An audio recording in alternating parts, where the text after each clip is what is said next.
Passons au Midcon GT 46 joueurs, 5 rondes. Ramsus Olsen arrive à la première place avec le 7 taux. Regardons sa liste. Donc il joue une patrouille avec en no-slot une unité de 4 Krauthhound. En QG, nous avons un commandeur en Crisis avec l'exemplaire of the Coyon pour le redéploiement. Double missile pod, le prototype Nova Surge Plasma Rifle. Deuxième Plasma Rifle, la Pure Tide Engram Neurochip pour récupérer les points de commandement. Nous avons Long Strike avec son trait de seigneur de guerre cette fois-ci. En troupe, on a unité de 10 Krout carnivores. En élite, on a un premier pack de Crisis. Ils sont 5 Crisis avec un marqueur drone, 2 Shield Drone. Nous avons l'Iridium Battlesuit, Shield Generator et le Steam Injector sur le Chavre. Sinon, toute l'unité possède le Burst Cannon, le Cyclic Ion Blaster, le Plasma Rifle et la Target Lock. Sauf pour le Chavre, évidemment, il n'a pas de Target Lock. Dans le deuxième pack de Crisis, donc, nous avons 4 Crisis avec 2 Shield Drone, un marqueur drone. On en a un qui est équipé avec le Air Bursting Fragment Projector, donc ça c'est les tirs hors ligne de vue, force 4, PM-1 dégâts 1, avec une Iridium et le Shield Generator, sinon il a un Cyclic Ion, un Plasma Rifle.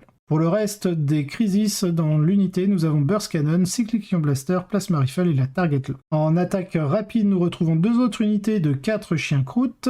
En soutien, nous avons la doublette de Hammerhead qui va compléter la triplette avec Long Strike. En volant, nous avons les 2 Sunshark Bombers. Et pour terminer, nous avons dans le détachement Supreme Command, le commandeur Shadowsun pour la full reroll des touches et des blesses. Alors, là, il y a quelque chose que je comprends pas. Ah, pardon, c'est pas l'exemplaire... Si, c'est l'exemplaire of the Coyon. Et on a l'exemplaire of the Coyon. Je pense qu'il y a une erreur dans la liste, c'est peut-être plutôt l'exemplaire of the Monka. Il a mis le numéro 5, donc normalement c'est Coyon le 5. Donc je confirme, hein, le 5 c'est exemplaire of the Coyon, donc je pense qu'il y a une erreur. On peut pas avoir 2 fois le même trait. Donc soit il a pas mis le trait de seigneur de guerre sur Shadowsun, dans ce cas-là il n'y a pas d'erreur dans la liste, mais du coup il aurait dû effacer le trait de Shadowsun.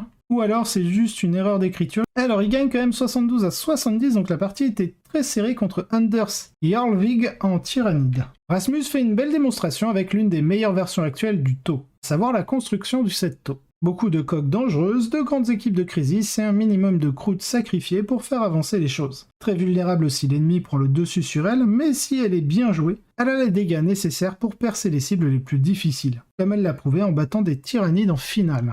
Elle les a battus, mais de justesse. Pour le reste du best, nous avons en deuxième place Martin Bremer-Nilsson en Adeptus Custodes en élu de l'empereur. En troisième place, nous avons Simon Dar en tau avec l'enclave Farsight, en incluant Shadowsun. Quatrième place, nous avons Anders Jarlvig du coup avec ses Tyrannides en Léviathan Good Stuff.